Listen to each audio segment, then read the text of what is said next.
ఈరోజు తిరుమల తిరుపతి దేవస్థానానికి నేను రాకూడదట, పోకూడదట. కారణం ఏమిటంటే నా మతమట. నేను అడుగుతా ఉన్నా, నా మతం ఏమిటి, నా మతం ఏమిటి అని అడుగుతా ఉన్నా నా మతం ఏమిటని. 4 గోడల మధ్య నేను బైబిల్ చదువుతాను, తప్పేముంది? బయటికి పోతే హిందూ సాంప్రదాయాలను నేను అనుసరిస్తాను, గౌరవిస్తాను. బయటికి పోతే ఇస్లాంను అనుసరిస్తాను, గౌరవిస్తాను. బయటికి పోతే సిక్కిజంను అనుసరిస్తాను, సిక్కిజంను నేను గౌరవిస్తాను. నా మతం ఏమిటని అడుగుతా ఉన్నారు. నా మతం మానవత్వం. డిక్లరేషన్లో రాసుకుంటానేమో రాసుకుంటా. సెక్యులర్ అనే పదానికి అర్థం తెలుసని అడుగుతా ఉన్నా. గుడికి పోయే వ్యక్తిని నువ్వు ఏ మతము అని అడుగుతా ఉన్నావు. ఏ మతము అని చెప్పకపోతే గుడిలోకి ఎంటర్ కాకూడదు అని అంటా ఉన్నావు. సెక్యులర్ దేశం అని చెప్పి చెప్పుకుంటా ఉన్నాం. ఒక ముఖ్యమంత్రిగా పరిపాలన చేసిన వ్యక్తి పరిస్థితి ఇదే అయితే ఇక ఆ దళితుల పరిస్థితి ఏమిటి? గుళ్ళలే పోగలుగుతారా? ఇక ఇప్పుడు జగన్మోహన్ రెడ్డి గారు కూడా ప్రక్షాళన పూజలు చేస్తున్నారట.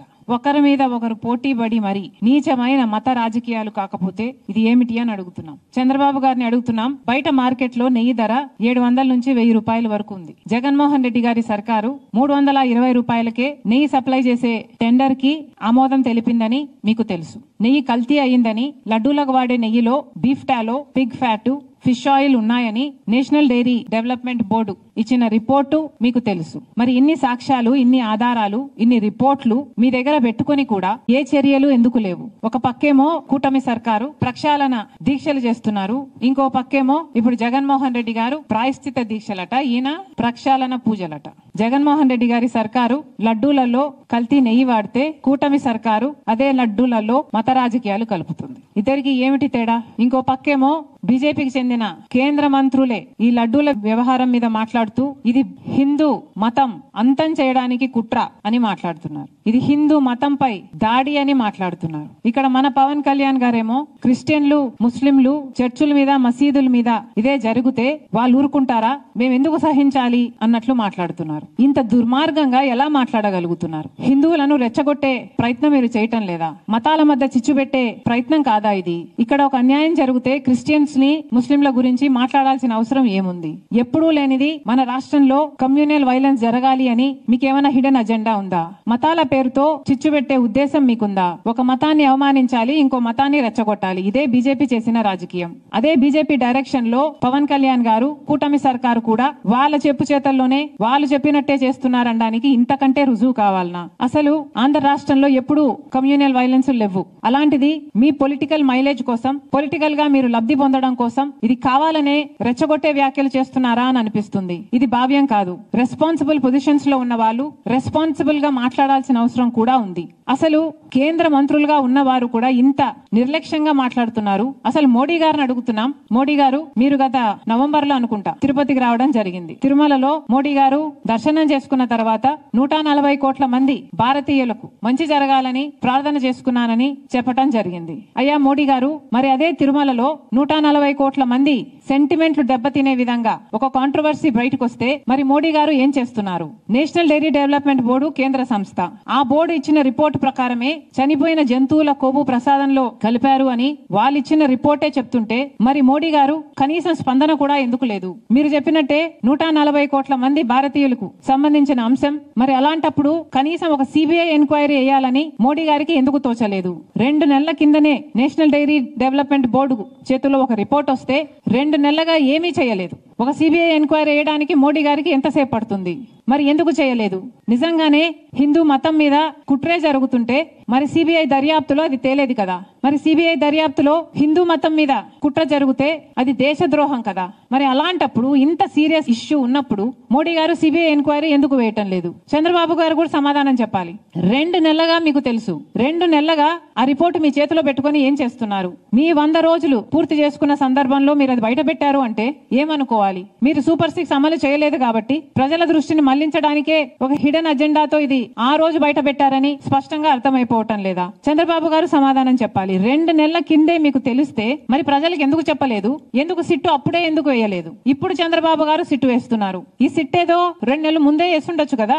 ఇంత రచ్చ జరిగాక ఇప్పుడు సిట్టు వేశారు చంద్రబాబు గారు. అప్పుడే సిట్టు వేసునుంటే ఇంత రచ్చ జరిగాక ఇప్పుడు సిబిఐ ఎంక్వైరీ వేసుండొచ్చు కదా. మరి ఏం సమాధానం చెప్తారో చంద్రబాబు గారు చెప్పాలి. ఇన్ని ఆధారాలు, ఇన్ని రిపోర్ట్లు మీ చేతుల్లో పెట్టుకొని కూడా ఈరోజు ఒకవైపు తెలుగుదేశం పార్టీ అయినా, పవన్ కళ్యాణ్ గారైనా, బీజేపీ అయినా, జగన్మోహన్ రెడ్డి గారైనా అందరూ కలిసి నీచమైన మత రాజకీయాలు చేస్తున్నారు. మొన్నెక్కడో ఒక రాముల వారి రథం తగలబెట్టారని విన్నాం. వీళ్ళు చేస్తున్న ఈ క్రియలకు, వీళ్ళు మాట్లాడుతున్న మాటలకు ఇవి ఎక్కడికి దారి తీస్తాయి అన్న స్పృహ లేకుండా, అన్న ఇంగితమన్నా లేకుండా రెస్పాన్సిబుల్ పొజిషన్స్ లో ఉన్న వాళ్ళు మాట్లాడాల్సిన మాటలేనా ఇవి?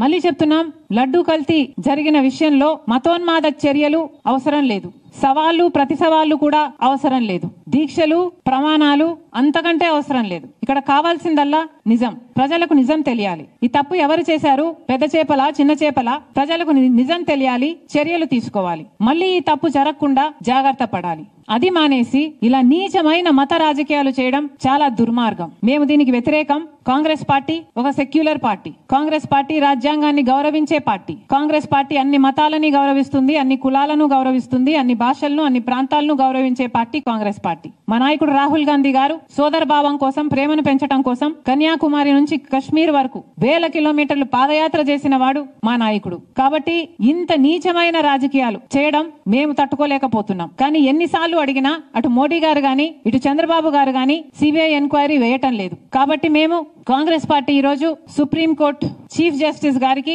ఒక లేఖ రాయడం జరిగింది. ఈ లేఖ ద్వారా సిబిఐ ఎంక్వైరీ జరగాలి అని, ఎందుకు జరగాలో దాని కారణాలన్నీ వివరించడం జరిగింది. సుమోటో కింద సుప్రీం కోర్టే దీన్ని టేకప్ చేసి ఇన్వెస్టిగేట్ చేయాలని కోరడం జరిగింది. ఒకవేళ సిబిఐ ఎంక్వైరీ ఏ కారణం చేతైనా వీలు కాకపోతే మన రాష్ట్రం చేస్తున్న ఈ సిట్ ఇన్వెస్టిగేషన్ ను సుప్రీం కోర్టు స్వయంగా మానిటర్ చేయాలని కోరటం జరిగింది. Thank you. 320 రూపాయలకు నెయ్యి ఎట్టు వస్తుందని ఇంకా ఆశ్చర్యకరమైన విషయం అండి. నాకు అర్థం కాల. చంద్రబాబు నాయుడు గారి హయాంలో 2015 నుంచి 19 వాళ్ళు ప్రొక్యూర్ చేశారు కదా నెయ్యిని. టెండర్లు పిలిచి ఇదే మాదిరిగానే ఈ టెండర్ల ద్వారా పిలిచి ప్రొక్యూర్ చేశారు కదా. ఏ రేటుకు ప్రొక్యూర్ చేసినారు? అదే క్వాలిటీ నెయ్యే కదా ఇప్పుడు కూడా. అప్పుడు అదే క్వాలిటీ, ఇప్పుడు అదే క్వాలిటీ. దశాబ్దాలుగా నెయ్యి క్వాలిటీ అదే, కొత్తగా మారింది ఏమీ లేదు. అవే ఆవులు, అవే డైరీలు, అవే ఆవులు, అవే పాలు, అవే నెయ్యి, అదే క్వాలిటీ. ఆ క్వాలిటీ ఉంటే తీసుకుంటారు, లేకపోతే తీసుకోరు. చంద్రబాబు నాయుడు హయాంలో నెయ్యి ఏ రేటుకు కొన్నారు?